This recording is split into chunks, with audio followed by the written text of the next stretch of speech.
مرحبا بكم السادة المشاهدون، ننقلكم الآن إلى بث مباشر حي لنقل مباراة كرة القدم ما بين فريق الفنانين الكبار والفنانين الشباب. من هنا من منزل محمد فارس الآن تبدأ المباراة. الحكم محمدية عزفة البداية. الكرة مع محمد وردي. محمد وردي بيمشي بالكرة بيعترض طه سليمان. طه سليمان بيعفص محمد وردي مخالفة. الحكم محمدية وردي بيقول لطه سليمان قلبي شاميك أبدا ما بلي لك. طه سليمان الآن بيرد لمحمد وردي بيقول يعفسني لي بجزمته ما قصده يا دي غلطته. والآن الكرة ملعوبة ماشي بالكرة. الكرة الآن مع عمر إحساس بجناح الغربي ماشي بالكرة بيقول بالكرة أنا جاري حشوطة ضفاري قوية بيساري جلت ودقت في العرادة جلت ودقت. الآن الكرة ملعوبة. الكرة الآن مع حارس مرمى فريق الشباب نادر خضر بيوصي شكر الله بيقول له جيب لنا جول جيب لنا. شكر الله بيرد لي نادر خضر بيقول لو جاني إحساس بالفشل أبقطع على عقد كورتي بيه. لو أبيع في السوق البصل قبل يهو الجول حجيبه ليه. والآن الكرة ملعوبة. الكرة ماشى بيلعب لمعطى الصباحي. معطى الصباحي بيرجع لحسين الصادق. حسين الصادق بيرجع لمعطى الصباحي. معطى الصباحي بيرجع لحسين. حسين بيرجع لمعتز. معتز بيرجع معطى الصباحي بيقول لحسين الصادق أجيك بداي تشوت بداي أجيك بداي تشوت بداي ما شوت في الجول يا أخي شوت في الجول.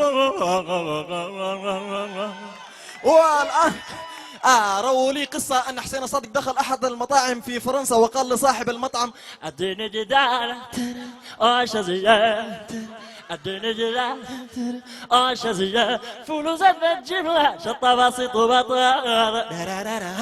نعود الآن إلى أجواء المباراة. الكرة الآن مع شرحبيل أحمد ماشي بالكرة. شرحبيل أحمد بيقول لمحمد وردي لف شمال تريري يمين تريري شمال تريري يمين دور والعب يلا يا وردي وردي ليرينا وردي يلا يا وردي شوت في الجول. الكرة الآن ملعوبة.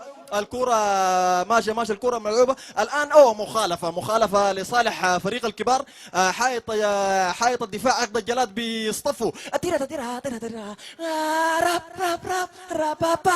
انور عقد الجلاد دق جرس ويقول مين اللي حيشوت الكرة. الهادي جبل حيشوت. انور عقد الجلاد بيقول لكن شوطة الهادي قوية. الهادي جبل بيشوت الكرة فوق حائط الدفاع. هدف يا جبل يا خطير يا رائع. الهادي جبل بيقول جاية من فوق المدافع جاية من فوق المدافع لمست ايد الحارس غشا جوا الجول معاه. الآن الكرة مع زيدان إبراهيم ماشي بالكرة.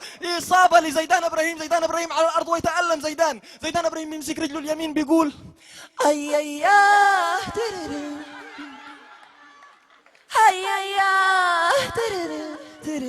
وبالجنب هناك حارس المرمى صناعي العاصمة بيشجعوا زيدان وبيقول له قوم واحنا من دورنا يعني ما بنخلي الكورة تدخل قلنا الواسع كبير. وما زال زيدان يتألم وننسى عجاج على المدرجات بتتأثر لإصابة زيدان وبتقول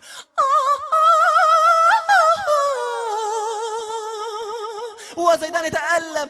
أي